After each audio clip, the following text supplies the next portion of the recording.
What does it look like when a generation begins to rebel against culture and the conformity of this civilization? What does it look like when a generation begins to rise up and pursue holiness and righteousness and godliness? On January 30th, we watched as hundreds of people flooded into a building as the rebellion began. The message of Christ was presented, and we watched as literally hundreds upon hundreds of teenagers and adults flooded through the gates that once held them bound. And they placed guilt upon a stained cross.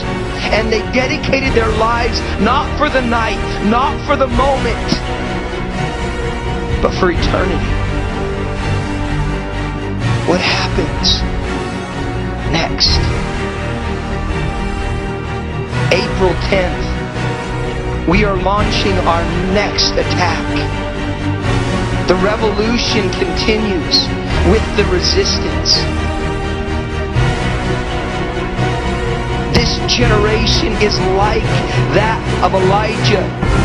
Elijah was a normal, common man, but he made a stand and he stood against the status quo, and he began to resist that culture, and they began to resist temptation of compromise. Elijah stood and he called on a God, and that God answered by fire. We are looking at crying out to God on April 10th as hundreds upon hundreds more teenagers begin to radically war in their prayers. Join us for the resistance. The revolution continues.